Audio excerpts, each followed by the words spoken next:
Bom, graça e paz a todos os nossos amigos e companheiros e alunos, aqueles que nos acompanham, aqueles que estão conosco há algum tempo aí nos acompanhando. Eu quero cumprimentar a você e te agradecer por mais uma oportunidade que você tem nos dado de estar aí do outro lado nos assistindo. Então eu quero agradecer pela tua presença, quero agradecer pela tua confiança e quero agradecer por tudo que nós já passamos juntos aqui, né? Então, muito obrigado, né? Muito obrigado por você estar aí. Quero agradecer também aos nossos amigos, né? Os nossos companheiros que têm nos acolhido, que têm nos ajudado. Quero também agradecer, claro, em primeiro lugar a Deus, que é o nosso Redentor, que é o nosso refúgio e fortaleza, socorro bem presente. E quero também agradecer a minha família, minha esposa, Valdilene, meus filhos, né?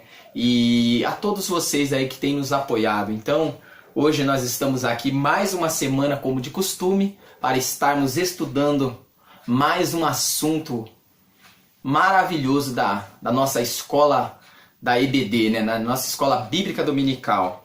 E nós estaremos estudando essa semana um assunto maravilhoso. Nós já passamos aí pelas nove características, né? do frutos do Espírito, a qual Gálatas capítulo 5, verso 22 em diante nos indica, nos mostra, né? E só que o autor aqui, ele deixou para fazer, o autor da revista, ele deixou, vamos dizer assim, né?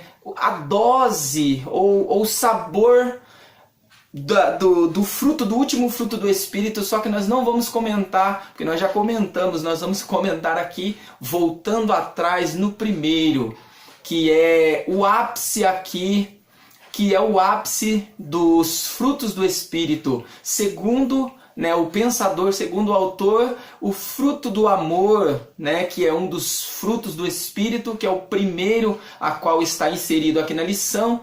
É o primeiro fruto, o amor. O amor é aonde é a terra, né? O amor é a terra onde os demais frutos estão ali plantados. Então, os demais frutos, eles estão plantados aqui no amor. Então, o amor é como se fosse o alicerce para os demais frutos. Então, quando nós falamos do amor, né? Não o amor simplesmente, nós vamos tratar aqui de alguns tipos de amor, mas não o amor simplesmente humano. Nós vamos tratar do amor de Deus para com o homem. E vamos entender a respeito do amor do homem para com Deus, e o amor do homem para com o homem, e o amor do homem para com a sua família, né? Então nós vamos entender que tem alguns princípios aí na língua grega a respeito desse amor. Então, desde já, muito obrigado, né? Vamos aqui já estarmos aqui introduzindo o nosso assunto maravilhoso dessa semana aqui, a respeito de, olha o tema da nossa lição: quem ama cumpre plenamente a lei de Deus.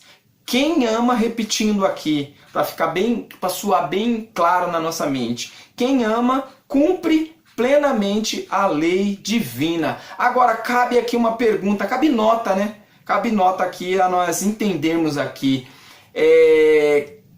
Que lei? Que tipo de lei aqui que o escritor aqui, ele quis dizer aqui? Quem ama cumpre plenamente a lei divina. Será que essa lei é as leis físicas ou as leis dos princípios da justiça, né, da justiça humana, as leis ali inseridas ali nos códigos, ali aonde foi inserida ali no Antigo Testamento, as leis de Moisés, as 600 e poucas leis ali? Será que é essas leis a qual o escritor ele está falando aqui? Ou será que tem alguma outra lei? Então é interessante, nós vamos compreender, lendo lá, antes de eu entrar aqui já no nosso textuário, indo lá para o livro de Deuteronômio, capítulo 6, verso de número 5, E indo também lá para o livro do Êxodo, né, nós vamos também ver ali no livro do Êxodo, no capítulo 20 e o verso 20, a partir do verso 20, se não me falha a memória, vamos conferir aqui para nós compreendermos de uma forma melhor. Êxodo, livro do Êxodo, no capítulo 20. No capítulo 20, a partir do verso de número 11, 12.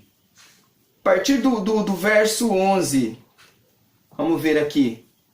A partir do verso, começando do verso 3, né, até o verso 15, aonde ele fala, até o verso 16, aonde ele fala a respeito das leis aqui. Mas a partir do verso de número 3 em diante, ele vai tratar, assim como nós vemos aqui em Deuteronômio capítulo 6, verso de número 5 em diante, aonde ele vai falar a respeito das leis.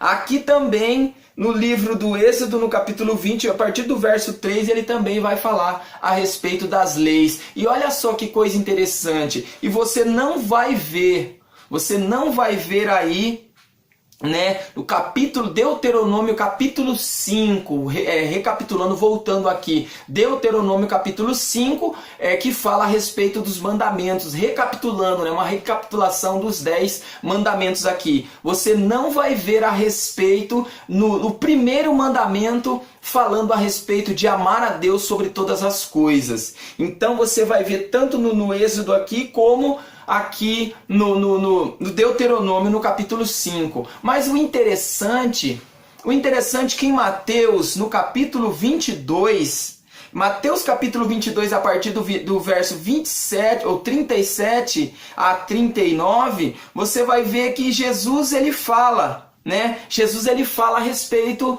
do amor. Ele fala a respeito do amor a Deus e o amor ao próximo. Ele coloca isso como o primeiro mandamento.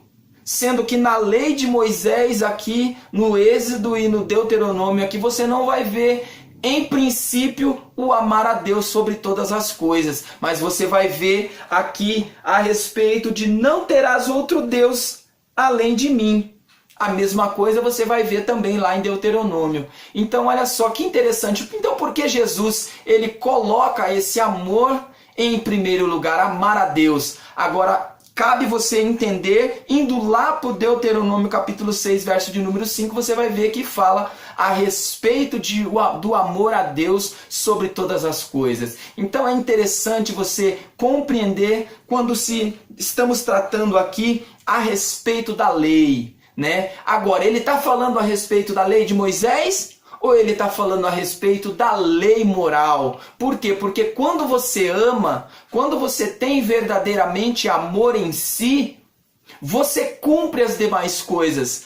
Você obedece à lei, você obedece o amor, você tem o amor, você obedece à lei, você cumpre a lei e você também faz aquilo que é necessário ao seu próximo. Então, ele está falando aqui não somente a respeito de uma lei física ou de uma lei escrita, ele está falando a respeito de uma lei moral que está imposto aí no coração do homem. Então, é interessante nós sabermos isso. Agora vamos lá, né? Continuando aqui, dando agora, né, a nossa introdução aqui na lição, nós vamos falar aqui a respeito, né, no nosso textuário nós vamos falar assim: a ninguém devais coisa alguma. Olha só a nossa, vamos dizer, né, o que Paulo ele está nos recomendando aqui. A ninguém devais coisa alguma, a não ser o amor com que vos ameis uns aos outros, porque quem ama aos outros cumpre a lei. Então era isso que Paulo estava falando aqui,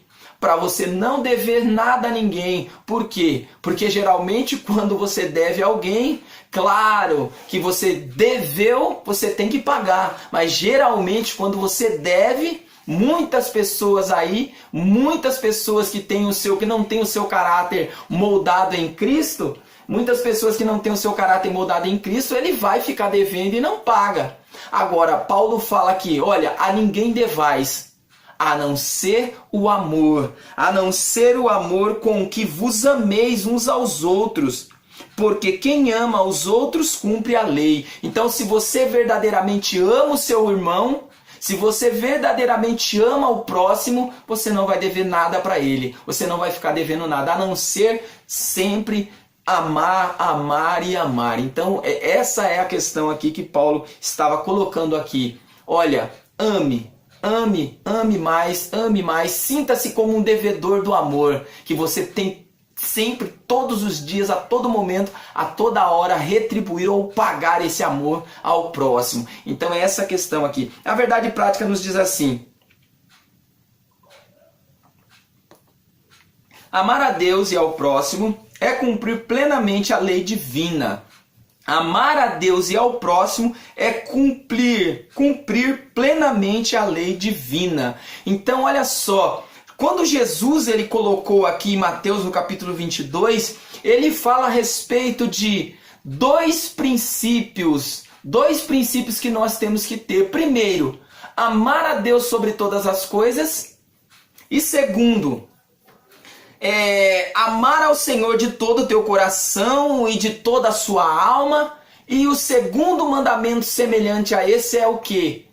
Amar ao próximo como a ti mesmo. Esse amor aqui que ele está falando não é um amor simplesmente de palavras. E não é um amor a qual o homem tem simplesmente para com o outro. Ou não, ele fala a respeito do amor a Deus sobre todas as coisas, que é aquele amor ágape, a qual nós vamos estudar aqui. Esses 4 princípios do amor na língua grega aqui. Que é o amor ágape, que é o amor phileos, que é o amor storge, né? Que é o amor... Você vai ver aqui todos esses, né? Esses tipos de amor: ágape, eros, phileus, storge e o amor ágape e o amor eros. Então você vai ver todos esses tipos de amor aqui inserido aqui na língua grega. Mas o principal da onde Jesus está falando, esse amor aqui, não é um amor simplesmente de palavras. É o amor do fruto do Espírito. Amar a Deus, que é o amor que nós direcionamos a Deus. E esse mesmo amor a qual nós direcionamos a Deus, nós também direcionamos ao próximo. Então, da mesma forma que nós colocamos que amamos a Deus, se nós verdadeiramente amamos ou temos o fruto do Espírito, porque o amor a Deus é esse fruto, amar a Deus é esse fruto do Espírito que tem que ter em nós. Se nós amamos de verdade, nós temos que retribuir esse amor da mesma forma com o nosso próximo. Agora, por que Jesus fala a respeito disso? Porque se você diz que ama a Deus, a qual você não viu, como você pode dizer que ama o seu... que você ama, né, o seu próximo, ou você não ama o seu próximo que você vê? Como que você pode amar a Deus que você não vê? Então é algo estranho, soa um pouco estranho. Você ama, se você não ama o seu próximo, você diz que ama, mas você não ama o seu próximo que você vê a todo momento. Porque é muito mais fácil você abrir o seu coração, abrir o seu peito e traduzir esse amor com ações ao seu próximo. Agora, se você não faz isso ao seu próximo, que você convive com ele, agora como que você pode dizer que você ama a Deus que você nunca viu? É um pouco estranho. Ou você ama a Deus e ao próximo, ou você não ama nenhum dos dois. Então é isso que Jesus quis dizer aqui. Os dois princípios aqui era amar a Deus sobre tudo, sobre todas as coisas, sobre bens materiais, sobre tudo, sobre até mesmo a sua vida. E amar ao próximo dessa mesma magnitude. Será que é fácil ou é difícil? Então abrimos a nossa boca de uma forma tão desvairada: olha, eu amo, eu te amo, eu te amo. Mas será que você ama mesmo? Será que nós amamos mesmo? Porque o primeiro resquício do amor é quando nós vemos a pessoa na necessidade. Esse é o primeiro resquício de que nós amamos, porque você amar a pessoa quando a pessoa está na bonança é muito fácil. Você dizer que ama a pessoa quando a pessoa está na maior bonança, vivendo comendo o melhor da terra, vivendo as melhores coisas, É muito fácil você pronunciar esse amor abertamente. Agora, quando a pessoa está na necessidade, quando a pessoa está no leito do hospital, quando a pessoa está no mundo, está perdida nas drogas, é muito difícil. Aí que verdadeiramente nós conseguimos notar o amor. Porque quem ama vai atrás, quem ama procura, quem ama ajuda. Então eu também peco nisso. Eu não sou isento disso, eu não estou isento disso. Por quê? Porque amar em palavras é muito fácil. Nós vamos ver Coríntios, para nós entrarmos aqui, mas vamos ler aqui Coríntios capítulo 13. Eu acho muito interessante esse capítulo do apóstolo Paulo falando a respeito. Você vai ver que Paulo ele escreve a respeito disso porque alguns fatos aconteceram com ele. Primeiro, um dos fatos interessantes a qual Paulo vai falar o que aconteceu com ele, o abandono. Se eu amo, como que eu posso abandonar aqueles que caminhavam, que andavam junto com ele? Será que amava mesmo o apóstolo? Será que tinha esse amor filios?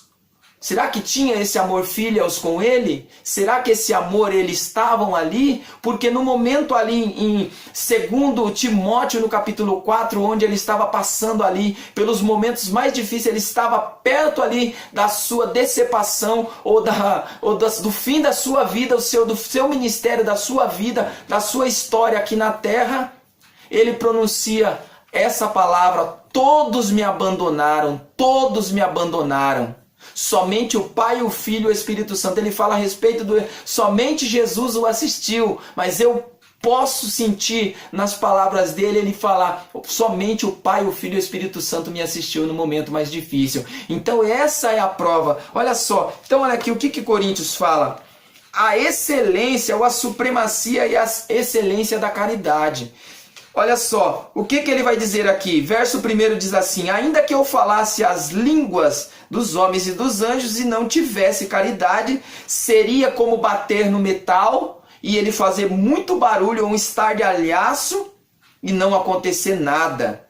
E ainda que tivesse o dom de profecia, conhecesse todos os mistérios e toda a ciência, e ainda que tivesse toda a fé, de maneira tal que transportasse um monte, pegasse um monte e levasse pela minha fé de um lado para o outro, mas eu não pegasse ali a simples coisa. Olha só, Paulo ele usa um exagero, uma hipérbole, falando a respeito aqui da fé. Ele usa essa hipérbole de dizer: olha, sua fé, ainda que eu tivesse toda a fé de transportar um monte, na minha fé, na minha potente fé, eu tivesse a fé de eu transportar um monte ou transportar uma cidade de um lado para o outro, um monte, jogasse e colocasse em outro lugar, fizesse coisas grandiosas e não fizesse o mínimo.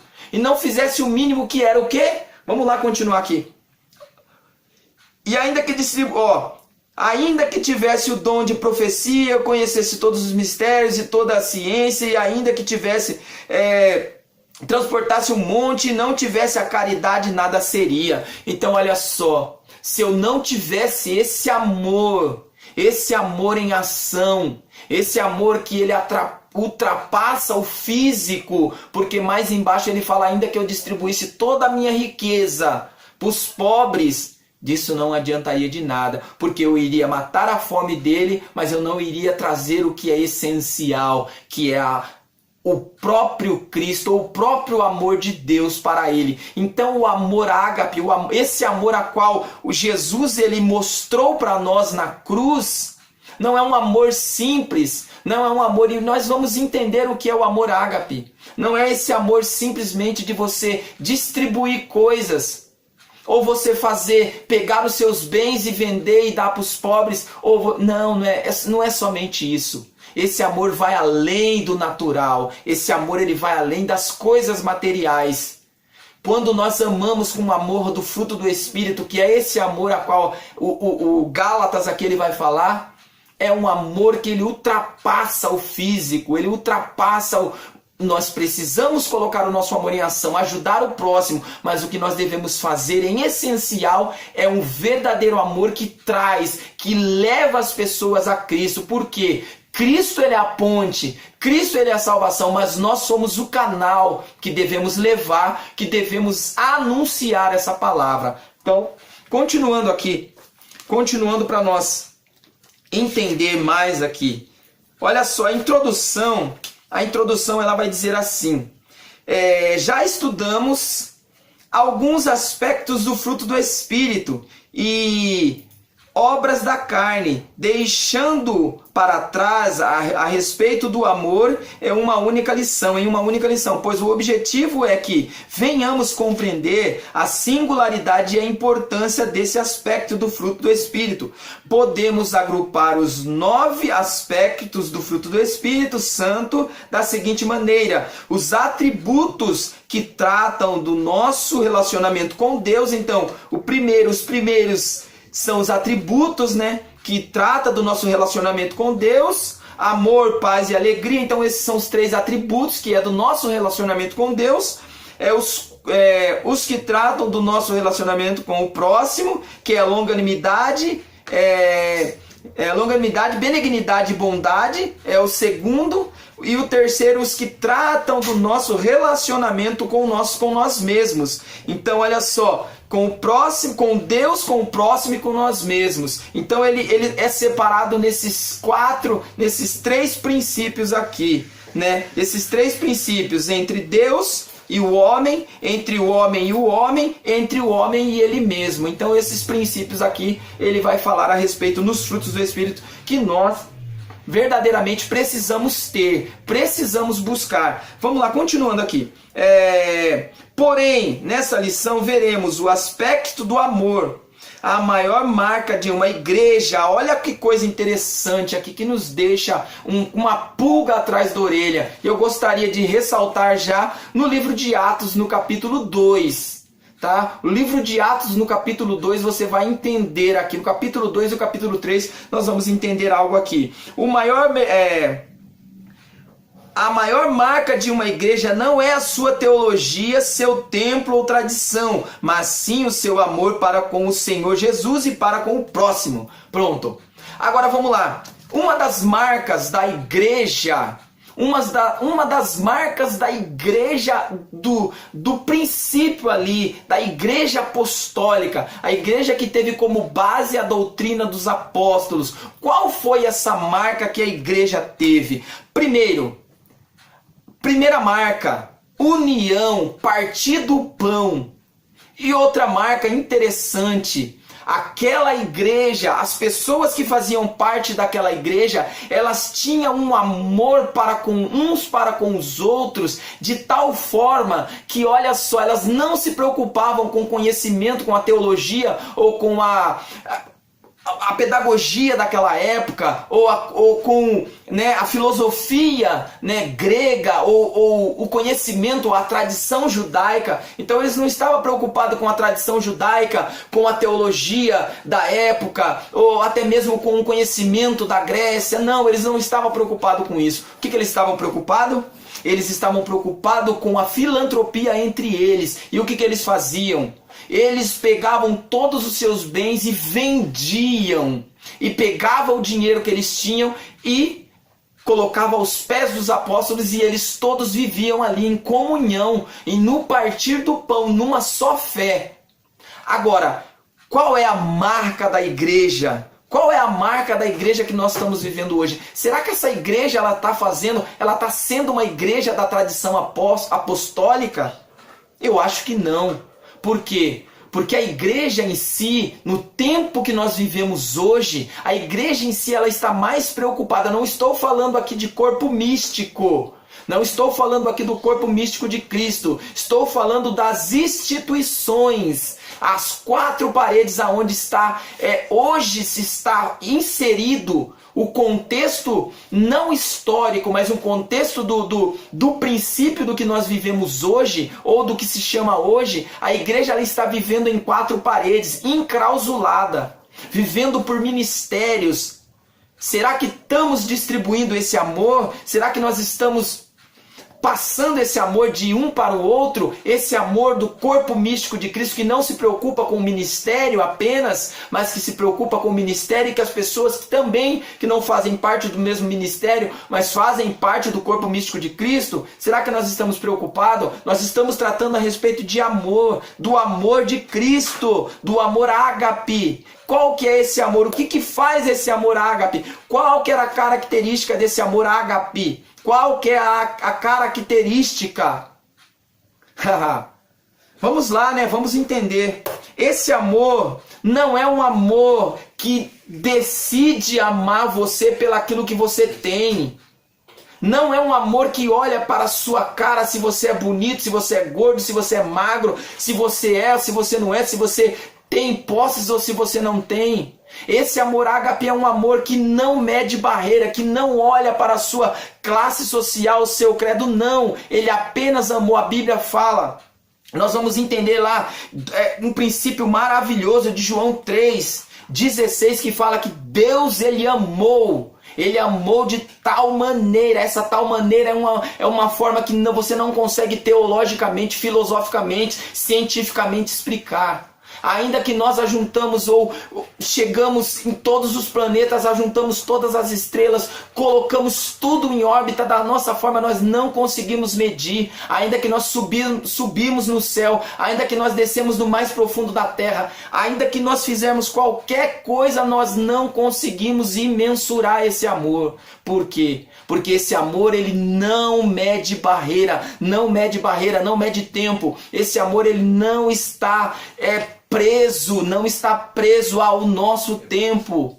É um amor que ele vai de um polo ao outro, de um extremo ao outro. É um amor que nos ama e pronto. Não olha para o que você estava caído, porque Adão caiu, porque Adão se levantou, ou porque Pedro negou Jesus, ou porque a mulher samaritana, ou porque aquela mulher ela foi pega no ato de adultério e alguém queria... Nada disso. Jesus, ele não olhou para nada disso, ele veio aqui nos amar e ponto. Agora, você coloca, por que você está falando isso? Será que Deus também não é justiça? Claro, Deus é amor, ele é justiça. Agora, como nós vamos entender isso? Como entender isso? Deus, ele é amor, mas ele é justiça. Porque Deus, ele nos ama e ponto. Isso é infalível. Não existe, para isso não existe argumento. Para fatos não existe argumento. Deus nos ama e ponto. Deus nos ama e ponto. Deus nos amou sendo nós ainda pecadores. Vamos ver isso em Romanos capítulo 5, verso 8. Tá? Então nós vamos entender isso, o apóstolo Paulo dizendo que Deus nos amou sendo nós ainda pecadores. Nós tínhamos caído, estávamos nos lamaçal, estávamos no fundo do poço, mas Deus com o seu infinito amor nos amou. Agora, como nós entendemos a justiça de Deus? Toda consequência ou todas as ações, ela tem uma reação ou tem uma consequência. Então todas as nossas ações, todos os nossos atos têm uma consequência. Qual que é a consequência? O homem caiu. E o que Deus falou? Olha só, Deus foi tão maravilhoso que deu a entender, mostrou para o homem que ele tinha a livre escolha de amar a Deus, de escolher amar a Deus ou não. Ninguém quebra isso. Ninguém tem como quebrar isso. Esse princípio do livre-arbítrio que o homem tem, porque Deus, ele deu a oportunidade do homem amá-lo ou não. Agora, qual foi a consequência que o homem escolheu para não amar a Deus, para não servir a Deus? Servir a Deus por amor e não por obrigação e nem porque Deus era carrasco. Agora, o interessante é que Deus, ele fala, olha, você tem nas suas mãos a oportunidade, você quer me servir ou não? Não foi assim com essas palavras, mas dessa forma que Deus colocou. Olha, está aqui a árvore do bem, está aqui a árvore do mal. Você quiser, olha, você pode comer dessa, mas dessa não coma, porque certamente morrerá.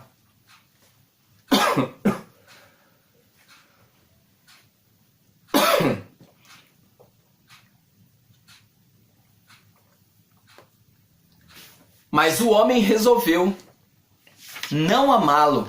O homem resolveu não servi-lo.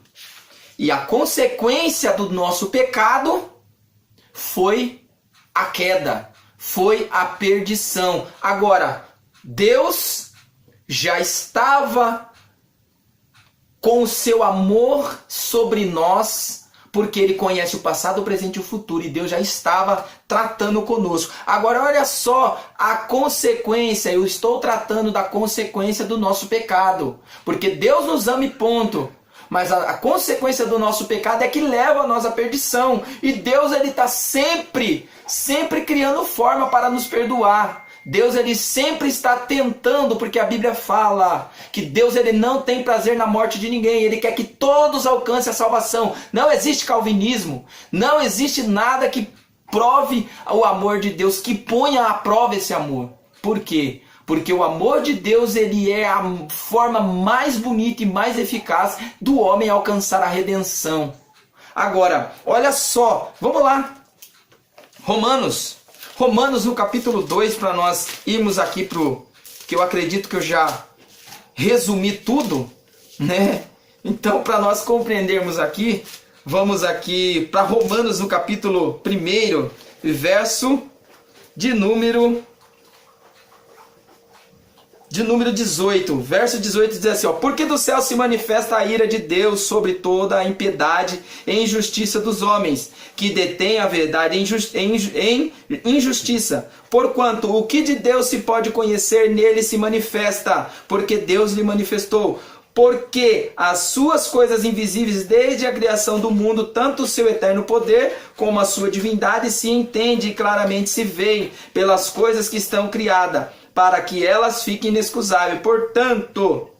Porquanto, tendo conhecido a Deus, não glorificou como Deus, nem lhes deram graça. Antes, em seus discursos, se desvaneceram e o seu coração insensato se obscureceu, dizendo-se, sábios tornaram-se loucos. E mudaram a glória de Deus incorruptível em semelhança da imagem de homens corruptíveis, e de aves, e de quadrúpedes, e de répteis. Pelo que também, olha só, agora vem aqui a consequência do que Deus, do que Deus tratou como ser humano. Pelo que também Deus os entregou, verso 24, a concupiscência dos seus corações, a imundícia, para que desonrarem seus corpos entre si, pois mudaram a verdade de Deus em mentira, e honraram e serviram mais a criatura do que o Criador, que é bendito eternamente. Amém. Então a consequência do nosso pecado, a nossa decisão de pecar foi o que? Deus nos entregou às nossas próprias paixões, Deus nos liberou aos nossos próprios pecados. Só que Ele a todo momento nos chama de volta. A morte e a ressurreição de Jesus foi para que nós viéssemos verdadeiramente a aceitá-lo, a ser regenerado com Cristo. O amor de Deus ele é tão maravilhoso e tão poderoso que Ele fez com que a morte de Cristo nos tornasse novamente, nos ligasse. Porque você vai ver, o que liga na terra, liga no céu. Então, nós caímos, nós pecamos, porém, através de Cristo que morreu, que deitou na sepultura e ressuscitou, nós somos ligados a Cristo. Então, essa é a forma de nós alcançarmos a misericórdia e o amor de Deus. Quando nós abrimos os nossos corações para esse amor, nós entendemos que verdadeiramente Deus nos amou. Agora, só para nós encerrarmos, para nós encerrarmos aqui, existe 4 tipos de amor a qual eu falei, O amor eros, só dando uma pincelada rápida, o amor eros, que é um amor que ele dá o sentido de amor sexual, aquele amor de atração física, que ele está inserido ali na cultura ou na língua grega. Tem o amor filiaus, que é esse amor a qual Jesus falou, olha, se você ama a Deus primeiro, amar a Deus sobre todas as coisas, esse amor ágape, e o Deus nos amou com esse amor ágape. E nós amamos ao próximo com esse amor filiaus. Então, o amor ágape é o amor que Deus nos ama. É o amor de Deus para com o homem. Agora, o amor filial é o amor do homem para com o homem. Aí nós temos o storge, né, que é uma outra espécie de amor, que é um amor entre marido e mulher, é um amor, né, entre pai e filho, é aquele amor mais familiar, é aquele amor mais de união familiar. E nós temos também o amor ágape, que é o amor mais excelente, que é o amor que é consubstanciado como fruto do Espírito. Esse amor o homem não nasce com ele. O homem nasce com esses três tipos de amor. O amor eros, o amor filios e o amor storge. Porém, o amor ágape, o homem não nasce com ele, porque ele é o amor, ele é a essência de Deus. E esse amor é o atributo, é um dos atributos visível. Por que visível? Porque nós vemos, nós entendemos e nós sentimos. Então o amor, ele está caracterizado como esse amor, essa característica de Deus, né? Porque ele mostra que nos ama, ele mostrou esse amor visível a qual Deus nos mostrou que nos ama. Então, para nós encerrarmos aqui, já vamos para nossa conclusão. Como nova criatura, você precisa amar e evidenciar esse amor mediante suas atitudes e palavras, que venhamos rogar ao Pai um coração amoroso capaz de amar até mesmo aqueles que se declaram nossos inimigos. Então, que nós possamos compreender esse amor, viver esse amor e também, não somente viver nós esse amor, mas também distribuir esse amor ao próximo, às pessoas, porque se amar é fácil, devemos nos amar, devemos amar a Deus, devemos nos amar, mas devemos amar o nosso próximo também. Então, desde já, eu gostaria de te agradecer. Se inscreve lá no nosso canal, dê o like, né? Clique lá no sininho para que nós possamos aí continuarmos juntos aí. Olha, não se esquece, tá? Se inscreve no nosso canal, dê o like lá. Amém? Vamos orar aqui rapidinho? Senhor, eu te agradeço por essa oportunidade. Continue conosco, nos dá vitória, Senhor, em nome de Jesus. Amém. Muito obrigado, valeu.